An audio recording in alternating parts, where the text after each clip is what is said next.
আসসালামু আলাইকুম এভরিওয়ান, আশা করছি সকলে ভালো আছেন। আমাদের আজকের রেসিপি শীতের দুধ পুলি পিঠা। পিঠা পুলি খায় না এমন বাঙালি জাতি কিন্তু খুব কমই আছে। আর এখন যেহেতু শীতকাল চলছে, তো প্রত্যেকটা বাঙালি জাতির ঘরে ঘরে কিন্তু পিঠা পুলির উৎসব বলা যেতে পারে। বিভিন্ন ধরনের পিঠা তৈরি করে। তো আমি আজকে আপনাদের সাথে সহজ একটি পিঠা রেসিপি শেয়ার করব। আর সেই পিঠার রেসিপি হচ্ছে দুধ পুলি পিঠা।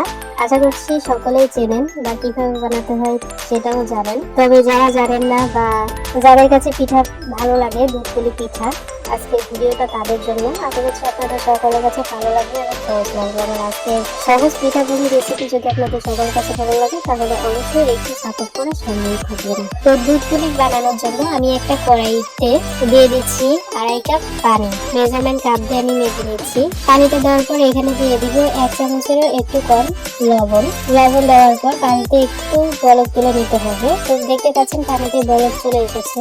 পানিতে যখন বরফ চলে আসবে, ভালো করে ফুটে যাবে, তখন আমি এখানে দিয়ে দিব 2 কাপ চালের গুঁড়ি।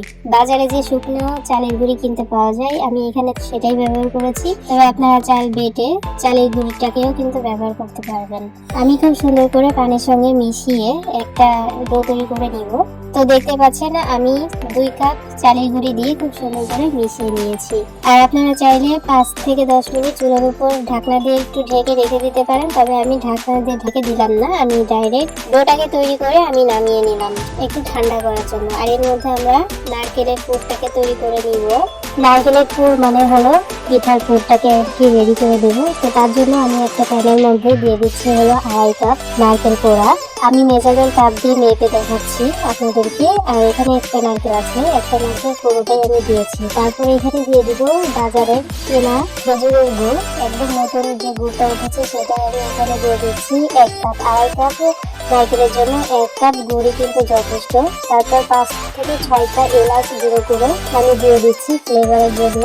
তারপর খুব সুন্দর করে একটু মিশিয়ে নিতে হবে। নারকেলের গুঁড়ো সব কিছু একটু ভালো করে মিক্স করে নিতে হবে।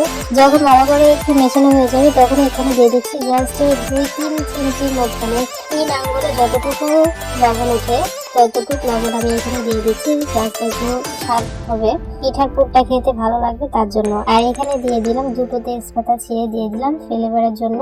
তারপর খুব সুন্দর করে একটু নেড়ে চেড়ে নিয়ে তারপর রান্না করে নিতে হবে। আর এর মধ্যে কিন্তু আগেই আমি জাল ধরাইনি। যখন নারকেল এবং গুড়টা ভালো করে মিশিয়ে নিয়েছি, তারপরে কিন্তু আমি জালটা ধরিয়ে দিয়েছি। তারপর অনবরত নেড়ে চেড়ে নিতে হবে। কিছুক্ষণ নাড়তে নাড়তে দেখবেন যে নারকেল থেকে কিছুটা পানি বের হয়েছে। পানিটা যখন বের হবে তখন ভয়ের কোনো কিছু নাই। আপনারা নেড়ে চেড়ে একটু সময় নিয়ে নেড়ে চেড়ে তারপরে পিঠার পুরটা রেডি করে নিবেন আর কি, মানে নারকেলটাকে রান্না করে নেবেন।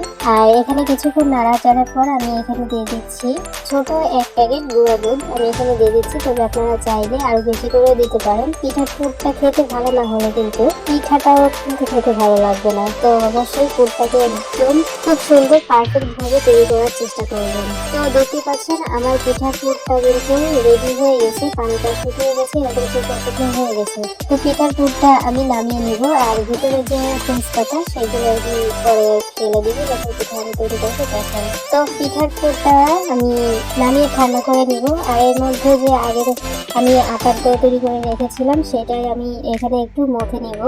একটু ঠান্ডা হয়ে গেছে আটার ডোটা। আর একটু ঠান্ডা করে তবেই আপনারা আটার মানে ডোটাকে মেখে নেবেন বা পিঠা তৈরি করে নেবেন। একটু ঠান্ডা না হলে কিন্তু আসলে হাত দিয়ে ধোয়া যাবে না। তো পিঠার জন্য আমি এই যে মানে পিঠার জন্য যে ডোটা রেডি করেছিলাম সেটা আমি খুব সুন্দর করে মেখে নিলাম। আর এর মধ্যে আমি কড়াইতে আমি চলে এসে মানে আমারও চুলায় চলে এসে কড়াইয়ের মধ্যে আমি দিয়ে দিচ্ছি হলো 2 লিটার গরুর দুধ, লিকুইড দুধ। আর ফ্রিজে ছিল দুধটা, এই জন্য আমি আগে থেকেই আর কি বসিয়ে রেখেছি। চুলায় দুধ জাল হতে থাকবে আর আমি এদিক থেকে পিঠা তৈরি করে নেব। তো দেখতে পাচ্ছেন আমি চলে এসেছি দুধটা জাল হতে দিয়ে আমি চলে এসেছি পিঠা তৈরি করার জন্য। আর পিঠার ডোটা কিন্তু আপনারা মানে আটার ডোটা কিন্তু আপনারা খুব সুন্দর করে একটু মেখে নেবেন। আটার ডো বা পিঠার ডোটা যদি ভালো করে আপনারা মেখে না নেন তাহলে কিন্তু পিঠা ভালো হবে না। অবশ্যই একটু ভালো করে মেখে নেওয়ার চেষ্টা করবেন। তো আমার কিন্তু খুব সুন্দর করে আমি ডোটাকে তৈরি করে দিয়েছি। আর এই ডো থেকে ছোট ছোট করে লেচি আমি কেটে তারপর পিঠাগুলো তৈরি করবো। এখানে কোনো ধরনের কোনো বেলাবেলির ঝামেলাই নেই, বেলাবেলির ঝামেলা ছাড়াই আমরা পিঠা তৈরি করবো। তো পিঠার ডো থেকে আমি ছোট করে লেচি করে দিচ্ছি। লেচি করে তারপরে দুই হাতের মধ্যে দিয়ে এরকম ঘুরিয়ে ঘুরিয়ে নিতে হবে। ঘুরিয়ে ঘুরিয়ে তারপর এরকম দুই আঙ্গুল মানে আঙ্গুলের সাহায্যে এরকম গোল গোল করে নিতে হবে, মানে বাটির মতো করে নিতে হবে। আপনারা কিন্তু দেখে বুঝতে পারছেন যে আমি কি করছি। এরকম পাতলা করে নিতে হবে। তো এরকম যখন বাটি তৈরি হয়ে যাবে তখন এর মধ্যে দিয়ে দিতে হবে হলো নারকেলের পুর। তো দেখতে পাচ্ছেন আমি কিভাবে দিচ্ছি, অবশ্যই দেখে তারপরে বুঝে নেবেন। সব সময় সব কথা বলা সম্ভব হয় না, অবশ্যই দেখে বুঝে নেবেন। নারকেলের পুরটা দেওয়ার পর এরকম মুখটাকে খুব সুন্দর করে সিল করে দিবেন যাতে ভিতর থেকে পুর বেরিয়ে না আসে। যখন আমরা দুধের মধ্যে দিব তখন পিঠা কিন্তু ছুটে যেতে পারে, মানে পিঠার মুখগুলো ছুটে যেতে পারে। এই জন্য খুব সুন্দর করে একটু ভালো করে চেপে চেপে আটকিয়ে দিবেন। তো দেখতে পাচ্ছেন আমার একটা পিঠা তৈরি হয়ে গেছে। আর আপনাদের সুবিধার্থে আমি আরো একটি পিঠা তৈরি করে দেখাচ্ছি।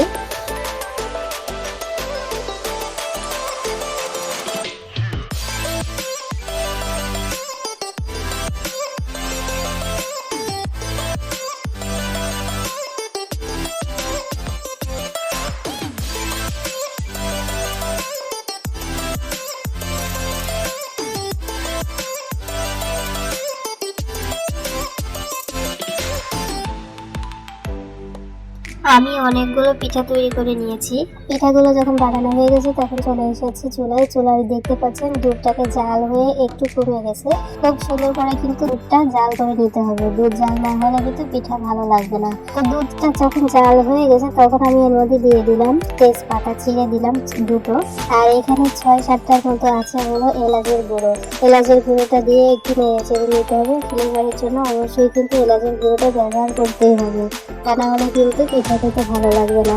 তারপর এখানে দিয়ে দিলাম 1 কাপ চিনি। আমি 1 কাপ চিনি দিয়েছি। আর পরে আমি দিয়ে দিব হলো 1/2 কাপ গুড়।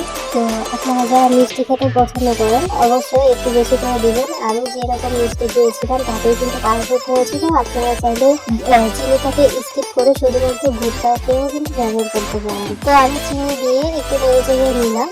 আর চিনিটা অলরেডি গলে গেছে। চিনি দেওয়ার পর দুধটা যখন এরকম ফুটতে শুরু করবে তখন ওই ফুটান্ত দুধের মধ্যে পিঠাগুলো কিন্তু দিয়ে দিতে হবে। আপনারা এখানে দেখতে পাচ্ছেন কম পিঠা, কিন্তু এরপরে আপনাদের জন্য আমি আগে কিছু পিঠা তৈরি করেছি সেগুলো দেখিয়ে দিচ্ছি। আর এরপর আমি আরো অনেক পিঠা তৈরি করবো। আর এই একই দুধের মধ্যে আমি ওই পিঠাগুলোকেও কিন্তু ভিজিয়ে দেবো। এগুলো আমি আপনাদেরকে দেখাতে গেলাম না। যাই হোক, তো পিঠাগুলো দিয়ে দিলাম আমি। পিঠাগুলো দেওয়ার পর জাল করে নিতে হবে প্রায় 5 থেকে 10 মিনিট। পিঠা দেওয়ার 1-2 মিনিট পরে একটু নেড়ে চেড়ে দিবেন, তা না হলে কিন্তু নিচেই লেগে যাওয়ার সম্ভাবনা থাকে। তো 5 থেকে 10 মিনিট কিন্তু রান্না করে নিতে হবে দুধের মধ্যে। আর খুব বেশি জাল করার কোনো দরকার নেই, মানে জোরে জাল দেওয়ার কোনো দরকার নেই। মাঝারি আছে রান্না করে নিলেই কিন্তু হয়ে যাবে আমাদের দুধ পুলি পিঠা। তো দেখতে পাচ্ছেন আমি আমার পিঠাগুলো কিন্তু ভেসে উঠেছে। আপনাদের পিঠাগুলো যখন দুধের উপর ভেসে উঠবে তখন বুঝতে হবে যে পিঠাগুলো কিন্তু রান্না হয়ে গেছে, অলরেডি আমাদের পিঠা হয়ে গেছে। এখন আমি চুলার আঁচটা একদম কম করে দিয়েছি। কম করে দিয়ে এখানে আমি 1/2 কাপ দিয়ে দিলাম হলো খেজুরের গুড়। দুধের রংটা যাতে একটু চেঞ্জ হয় তার জন্য আমি এখানে দিলাম। আপনারা চাইলে আরো অনেক বেশি করে কিন্তু দিতে পারবেন। তো দেখতে পাচ্ছেন আমাদের পিঠা কিন্তু হয়ে গেছে। আর আমি দুধটা দেওয়ার পর আমি একটু নেড়ে চেড়ে নিচ্ছি। আর এখানে আমি একটু ঠান্ডা করে নেবো। চুলার জালটা আমি বন্ধ করে দিয়েছি আর ঢেকে দিলাম।